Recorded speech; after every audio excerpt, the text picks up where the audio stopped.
Success जान के YouTube channel में आपका स्वागत है। आज के वीडियो में आपके लिए जीएस के कुछ महत्वपूर्ण प्रश्नों को लेकर आया हूं। तो आइए देख लेते हैं पहला प्रश्न। पहला प्रश्न आपका, पृथ्वी पर दिन और रात होते हैं किसके कारण? ऑप्शन आपका दिया गया दैनिक गति के कारण, बी आपका वार्षिक गति के कारण, या सी आपका छमाही गति के कारण, या फिर डी आपका तिमाही गति के कारण। तो दोस्तों, पृथ्वी पर दिन रात का होना, ये आपका जो दैनिक गति होता है, पृथ्वी का जो दैनिक गति होता है उसके कारण पृथ्वी पर दिन और रात होता है। तो ऑप्शन ए आपका ये सही है। अगला प्रश्न हम देख लेते हैं। अगला प्रश्न आपका पूछा गया है, सबसे बड़ा ग्रह कौन सा है? ऑप्शन ए आपका है बृहस्पति, बी आपका पृथ्वी, सी आपका यूरेनस, या फिर डी आपका शुक्र। तो आपसे पूछा गया इनमें से सबसे बड़ा ग्रह कौन सा है? तो उत्तर आपका होगा ऑप्शन नंबर ए, सबसे बड़ा ग्रह आपका बृहस्पति है।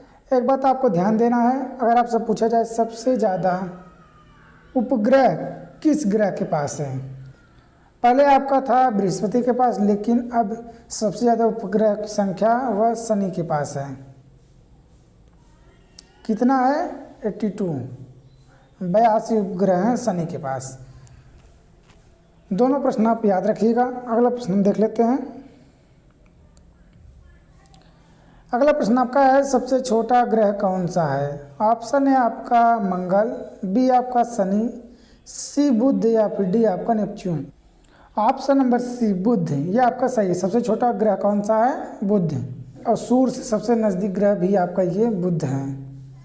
अगला प्रश्न हम देखते हैं।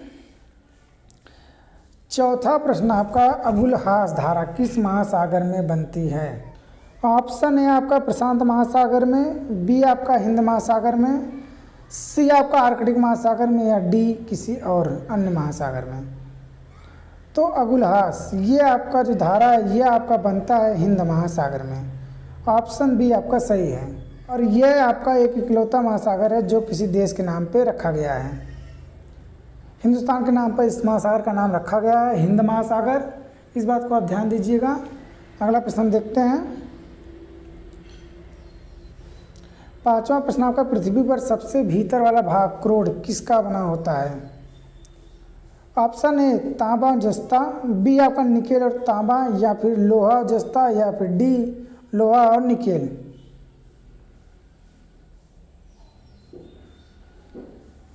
दोस्तों, आपका उत्तर होगा ऑप्शन नंबर डी, लोहा और निकेल। पृथ्वी का जो सबसे भीतर वाला भाग क्रूड है वह आपका बना होता है लोहा और निकेल से। अगला प्रश्न देखते हैं। छठा प्रश्न आपका है, मैग्नीज के उत्पादन में भारत का दूसरा स्थान है, प्रथम देश कौन सा है? ऑप्शन है आपका फ्रांस, बी आपका रूसी संघ, या फिर सी कनाडा, या फिर डी संयुक्त राज्य अमेरिका। तो मैग्नीज उत्पादन में जो प्रथम देश है वह आपका है रूस। ऑप्शन बी ये आपका सही है। एक बात आप ध्यान दीजिएगा, अगर पूछा जाए भारत का कौन सा स्थान है मैग्नीज उत्पादन में, तो इसका दूसरा स्थान है। इस बात को भी आप ध्यान रखिएगा। सातवां प्रश्न आपका है, निम्नलिखित में कौन देश कोयले का सबसे बड़ा उत्पादक है? Option A Brazil, B Bharat, C America, या फिर डी चाइना। तो दोस्तों, कोयले का सबसे बड़ा उत्पादक करता देश आपका है अमेरिका। ऑप्शन नंबर सी ये आपका सही है। आठवां प्रश्न हम देख लेते हैं। आठवां प्रश्न आपका, इनमें से किसको जापान का मैनचेस्टर कहा जाता है? Option A Osaka, B Tokyo, C Nagasaki, या फिर डी याकोहामा। तो जापान का मैनचेस्टर ये आपका कहा जाता है ओसाका को। ऑप्शन ए ये आपका सही है। नौवां प्रश्न हम देखते हैं। नौवां प्रश्न आपका, भारत के स्वतंत्रता संघर्ष के दौरान डेक्कन एजुकेशनल सोसाइटी नामक संस्था की स्थापना किसने की थी? यहाँ पर आपके ऑप्शन हैं, option A Jawaharlal Nehru, B Rabindranath Tagore, C Bal Gangadhar तिलक, या फिर डी बिमोश चंद्र बनर्जी। तो यहाँ पर डेक्कन एजुकेशनल सोसाइटी नामक संस्था की स्थापना किया गया था बाल गंगाधर तिलक द्वारा। ऑप्शन सी ये आपका सही है। हम देख लेते हैं 10वां प्रश्न। 10वां प्रश्न आपका है 1857 के गदर के समय भारत का गवर्नर जनरल कौन था?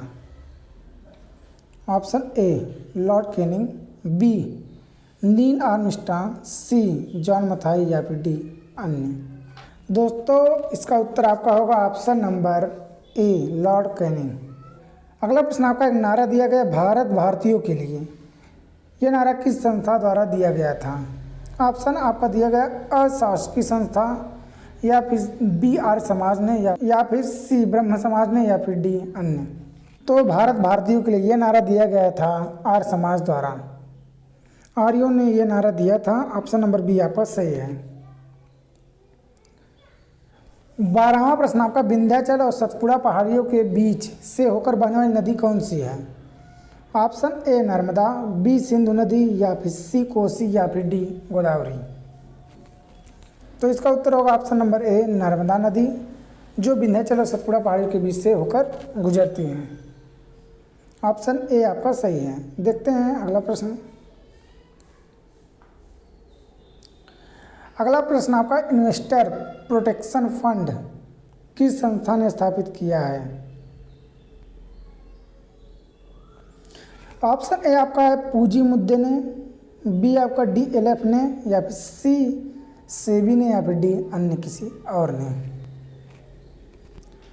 तो उत्तर आपका हो जाएगा ऑप्शन नंबर सी सेबी द्वारा इस संस्था की स्थापना की गई है। सेबी की स्थापना की गई थी दोस्तों।